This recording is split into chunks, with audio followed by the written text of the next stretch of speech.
Business ethics are a broad concept with various meanings. However, to put it simply, it is the difference between right and wrong in a business environment. It is fundamental that business leaders and managers alike pay attention to ethics and develop a strong moral compass to guide them through the many dilemmas that occur in the fast-paced business world. As our world becomes more complicated, it is important that business dealings are always predicated towards the common good. Business ethics consist of two broad areas: moral mazes and managerial mischief. How they differ is, within moral mazes, it is possible to act immorally even if managers attempt to make the ethical decision. An example of this is taking extended breaks or showing up late to work. Moral mazes generally focus on small-scale moral decisions.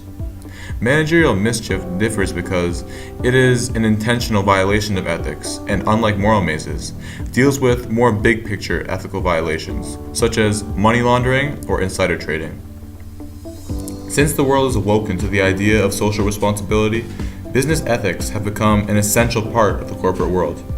Corporations are now expected and encouraged to use their strong financial and social standing to address important social issues. Although business ethics and civil law both boast similar views, there are some distinguishable differences between the two.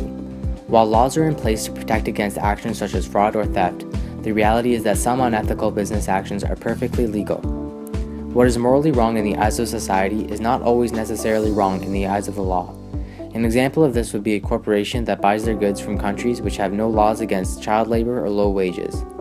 Although this is clearly a serious ethical issue, the corporation itself is completely innocent from a civic law point of view. In spite of this, corporations still face serious legal consequences as a result of their unethical practices. Fraud, embezzlement, discrimination, accuracy of records, and tax evasion are examples of things which are both morally and legally wrong. Enron, for example, used shady accounting practices to hide losses. This was discovered by the SEC, and many people were arrested as a result. Countless people lost their jobs, life savings, retirement funds, and even lives. Since Enron, acts such as the Sarbanes-Oxley Act of 2002 were passed to help protect against shady accounting activities and further strengthen the fight for ethical business practices. To conclude, I feel that civic law, although playing a significant role in regulating and ensuring ethical business practices, does not completely protect society against immoral corporate behavior. There will always be a gray area where immoral actions can slip through the cracks of our laws. Divine law teaches us that businesses are responsible for society's well-being. It does not agree with or tolerate unethical business actions that compromise the dignity of human life and Earth itself. It contrasts with civic law in the fact that there are no loopholes or special exceptions for wrongful behavior in divine law. There are two paragraphs from the Catechism of the Catholic Church that relate to the topic of business ethics and corporate corruption. The first paragraph is paragraph number 2432. This paragraph states, "Those responsible for business enterprises are responsible to society for the economic and ecological effects of their operations. They have an obligation to consider the good of persons and not only the increase of profits. Profits are necessary, however. They make possible the investments that ensure the future of a business and they guarantee employment." So this paragraph states that businesses have a special duty to society. They should be aware of the effects of their actions on others and the world. They should focus on profits but should not prioritize them over the good of the world. Now the second paragraph is paragraph number 2409. This paragraph states, "Even if it does not contradict the provisions of civil law, any form of unjustly taking and keeping the property of others is against the seventh commandment. Thus, deliberate retention of goods lent or of objects lost, business fraud, paying unjust wages, forcing up prices by taking advantage of the ignorance or hardship of another. The following are also morally illicit: speculation in which one contrives to manipulate the price of goods artificially in order to gain an advantage to the detriment of others, corruption in which one influences the judgment of those who must make decisions according to law, appropriation and use for private purposes of the common goods of an enterprise, work poorly done, tax evasion, forgery of checks and invoices, excessive expense and waste. Willfully damaging private or public property is contrary to the moral law and requires reparation." This paragraph states that the Church is against any form of wrongdoing in regards to the seventh commandment. This includes all actions that stem from corrupt corporations. The Catholic Church does not condone executives of a company to use their position of power to hinder the financial well-being of others. The Enron scandal and the 2008 financial crisis goes directly against the views of the Catholic Church. In Caritas and Veritate, it states that if individuals are motivated purely by financial gain, the economy will fail. Society should be working towards the greater good, not towards the good of the 1%. In business, if individuals are motivated solely by profits, then they will make immoral decisions to achieve this goal. For example, some companies utilize child labor to cut manufacturing costs. This decision is not only unethical, but is poor for the economy, as you're taking away job and income possibilities from workers. Blessed is the man who walks not in the counsel of the wicked, nor stands in the way of sinners, nor sits in the seat of scoffers. Psalm 1, verse 1. What this passage means is, should a man not participate in evil deeds, oppose the will of an immoral being, or exclude hypocrisy by persecuting sinners, they will be considered to be acting pure in the eyes of the Holy Scripture. For such men are false apostles, deceitful workmen disguising themselves as apostles of Christ. And no wonder, for even Satan disguises himself as an angel of light. So it's no surprise if his servants also disguise themselves as servants of righteousness. Their end will correspond with their deeds.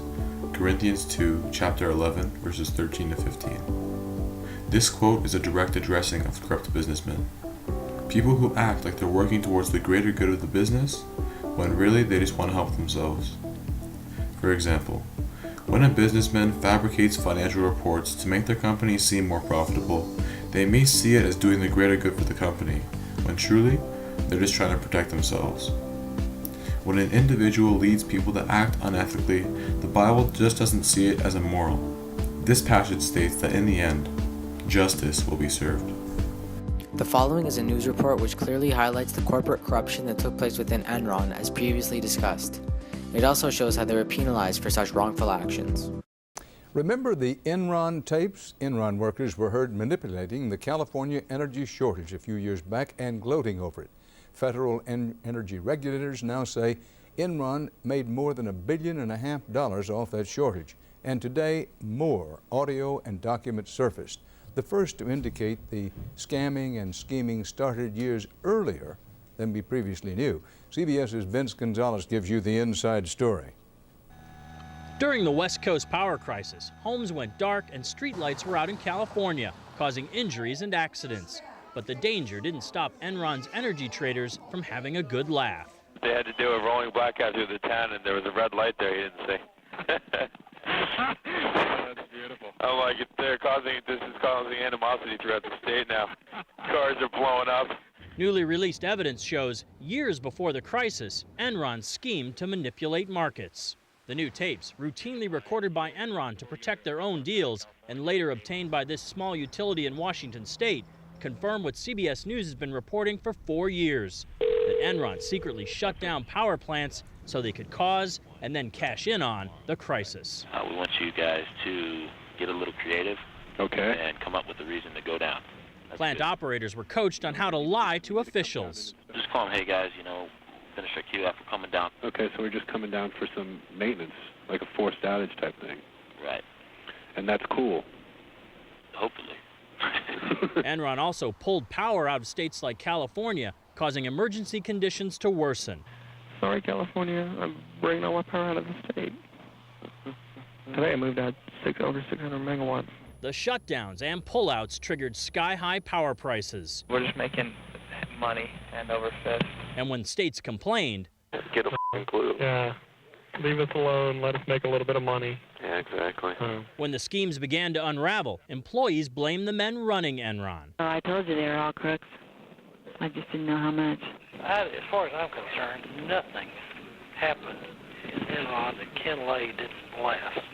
But former CEO Ken Lay, in this Enron training tape obtained by CBS News, had a different message. Enron is a company that deals with everyone with absolute integrity. A federal grand jury didn't buy it. Lay has been indicted, and the tapes could be used against him. A company spokesperson would only say Enron continues to cooperate with all ongoing investigations. Vince Gonzalez, CBS News, Los Angeles. My view on corporate corruption is that it is a negative aspect of capitalist society. Corporations have wealth and power that allows them to make the conscious decision of being a responsible citizen of the world or an hindrance. As a result, we must have laws and rules in place to prevent corporations from taking advantage of the power they have, punishing those of wrongdoing. In the past, however, there have been cases where top executives behind scandals get away consequence-free because of their status and money. This concept is all driven by one of the 7 deadly sins: greed. Corporation corruption also fails to fulfill any type of justice. It breaches the trust it has with other individuals, taking advantage of them and manipulating them for personal monetary gain. These corporations are not only failing to be obedient to the laws of the state, but also do not offer anything back to society through things such as corporate social responsibility. And lastly, distributive justice is the complete opposite of what these corporations want. They want the distribution of money to be as unequal as possible, skewed in their favor. Corporations who exploit and defraud citizens have void conscience. Some of these people lose their life savings and become homeless or even worse. They do not realize or care about the potential effects it has on society, as long as they are personally benefiting. All in all, the government and corporate community must come together to prevent this from occurring. They should focus on what the right thing to do is rather than the profits. In my opinion, business ethics is about more than what is simply right or wrong. It's about fairness, equality, and achieving a common good. It is important that corporations and businesses act consciously to ensure societal advancement. They must reach the 6th level of Kohlberg's stages of moral development, and they must consider the universal ethical principles and be willing to risk profits to benefit humanity in some way. If all corporations took a strong interest in the well-being of people, the world would benefit immensely. The common good is defined as the sum of total social conditions which allow people to reach their fulfillment more easily. The common good is achieved by having respect for the human person while developing humanity in a peaceful and stable environment. Corporations such as Apple, who are known to rely on poorly treated factory workers, disrespect and marginalize a large amount of people for nothing other than personal financial gain. They fail to consider the well-being of thousands by exposing them to carcinogens and overwhelming workloads. As creations of God, their lives must be considered equally as important as others. We must realize that business ethics goes beyond office drama. It often deals with corporations respecting the lives of others and making socially responsible decisions. I believe that this is one of the most important factors that determines societal progress. Profiting off the pain of others, some corporations need to put social justice on top of their agenda. A world filled with greed, a world filled with corruption. I believe that there's only one thing that can save it: ethics. Ethics should be the foundation in which a business is built, the virtuous soil in which individuals can grow their company to be ethically inclined. Within the Catholic social teachings, one of the principles about free markets, economic initiative, and private property states, no one is allowed to amass excessive wealth when others lack the basic necessities. Corporate corruption blatantly opposes this principle because, within the immoral corners of the corporate world, individuals will do whatever it takes for personal financial gain. They care not about the well-being of others or the greater good, but only their own personal gain. Ethics are not subjective truth, but objective reality. Ethics should be a covenant between the individual and the business, a binding oath to serve their company devotedly and ethically, because corporate corruption has infected the world of business, and ethics are the only cure.